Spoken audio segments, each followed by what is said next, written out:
Yo guys, Red Marble here, back again with another review. This week we're going to be reviewing Marvel What If episode 4, and to me one of the best, if not the best episode of Marvel What If to date. But before we get into it, if you're new to the channel, to like, share and subscribe to Red Marble. Make sure you follow us on Twitter and Twitch, links in the description. Smash the notification button so you get notified when when I upload my videos. And of course, in the comments, guys, if you have anything you want me to review, discuss, etc., let me know. If I've got time, I will do it. So yeah, let's get into it. This is a spoiler review, guys. So spoilers. This is a spoiler review, so just FYI, it's spoilers. But yeah, Marvel episode 4, and we focus really on the character of Doctor Strange. Now, what I would say before I get into it is that this is one of these episodes actually is probably the darkest out of the 4, both in its storytelling and its ending. And essentially, in this universe, unlike the main Marvel universe where Doctor Strange is by himself, and he gets in the accident, and obviously he loses his hand, which means he can't be a doctor anymore, and then he goes off to essentially Tibet to see the Ancient One to become the Sorcerer Supreme. That's what happens. In this situation, his love interest is actually in the car with him. And basically what happens is that she, when they're driving the car, she dies, he survives, and unharmed somehow, and out of this grief for her, he goes and becomes the Sorcerer Supreme. That's basically what happens. Essentially, the theme is that what happens if Doctor Strange lost his heart instead of his hands? What happened? And you follow this kind of pathway where, like, initially everything sort of follows the same sort of segment because he becomes a stranger, etc. But he can't obviously get over the loss of his basically loss of love interest, really, you know. And essentially, he what you find in the episode is that, like, the issue of time travel is that he tries to use the Eye of Agamotto to basically go back in time and replay these instances. He's going back in time, constantly going through these different scenarios, you know, and trying to make it so that she survives. And every single time it goes back using Agamotto, like, it doesn't work. Like, every single situation, like, he I think at one point, like, he doesn't even pick her up, and somehow she still dies. You know, they go to have pizza, someone cooks, like in almost every single time and variant, she dies. And then eventually he meets the Ancient One, who's like, listen, her death is a constant, it has to happen so that you go on and become the Sorcerer Supreme. If you tamper with this, if you remove an absolute, then it's a dark path. And essentially what happens is that, like, Doctor Strange, the Ancient One tries to stop him, tries to convince him, doesn't listen, and he goes and essentially goes to this sort of library where he's exposed to books that can give him knowledge on how to actually like undo this absolute point, so he can basically rescue I think Laurie, I think is her name, again, so he can be with her again. Fast forward, and I mean, this is why this is dark, bro, because, like, he needs basically the power to be able to do it, because the argument is not true. So essentially he gets up this I think this powerful tentacle creature, which I think is either a many-angled one, if I recall from the comics, or possibly shuma gorath. I don't know. I imagine it's a many-angled one. I think they exist between dimensions. It's interesting though, and I'm making a point to this because I'll come to the end of it. Let me just finish the story.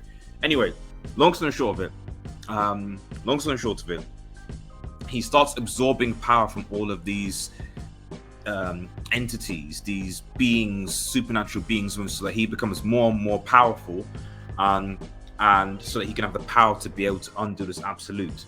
And you can see the change in him, the darkness, etc., coming in, and how he changed. And to be honest, at one point it looks like, he actually craves the power. You know, he becomes power hungry by how powerful he's getting, despite the fact he's driven to obviously bring his love interest back, Laurie. Eventually you find out that the guy's with him, who's the librarian of that thing, realizes that, like, bros, like, he dies, and he's like, you know, I can fix it, I can switch time, I can sort you out. And he's like, no, don't you understand? I've lived my life, and he's kind of like, don't you get it? Like, you're only half of a person. you're only half of a person. And then you kind of realize that what happened was that at the beginning, the Ancient One kind of split Doctor Strange into two separate timelines. It's weird, but the way they explain it is that, like, when she zapped him when they were fighting, she split him into two separate entities or timelines existing in the same universe simultaneously.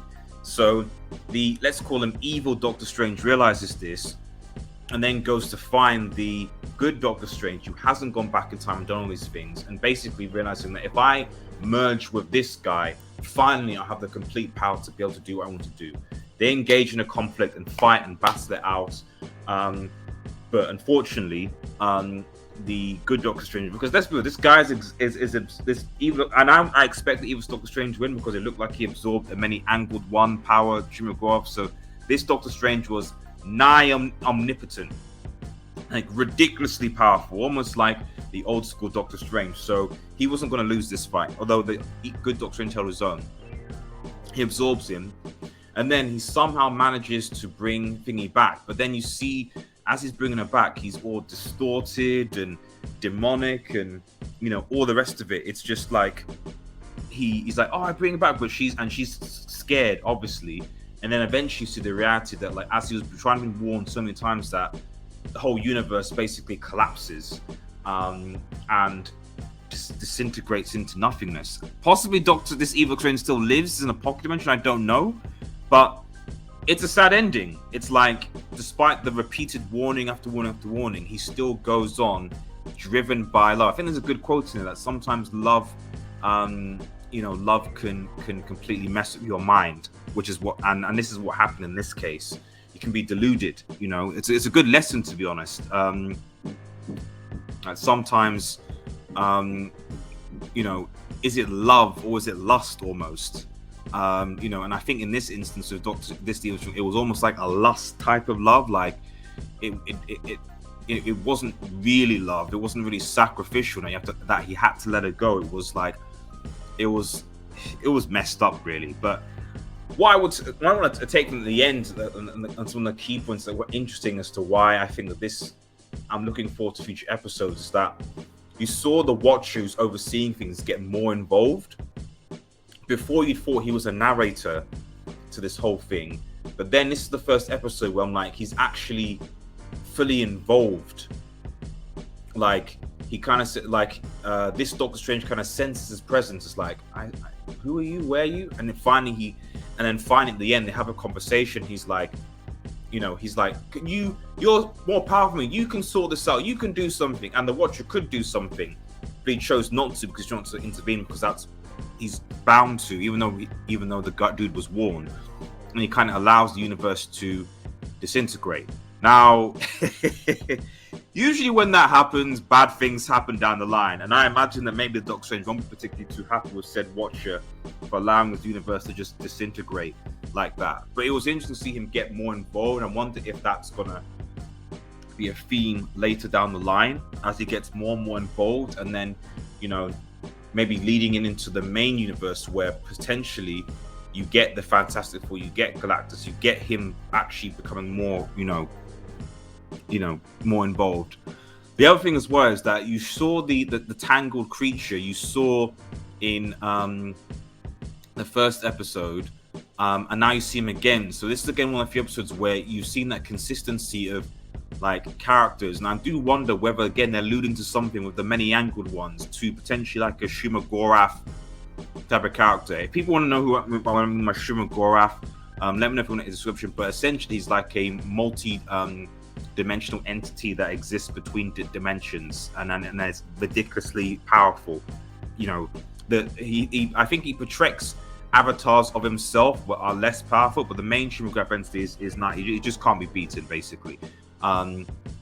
So it's interesting to see that this many-angled tentacle kind of thing, that they're sort of alluding to what exists between dimensions, and I'm interested to see how they develop that. But overall, this was a good episode for me. I think for me the best. I like the dark tone. I like the whole seeing Doctor Strange, the potential for Doctor Strange to be so powerful. but also that this didn't have a happy ending, really. You know, I mean, yes, last week's episode didn't really either, but this even more so, where the whole entire universe basically got total gone. Whether it still exists or not remains to be seen. But yeah, good episode. Good episode. Anyway, guys, let me know what your thoughts are on this. Do you agree? Like, share, comment below. Give me know your thoughts. Have a nice day, everyone, and cheers.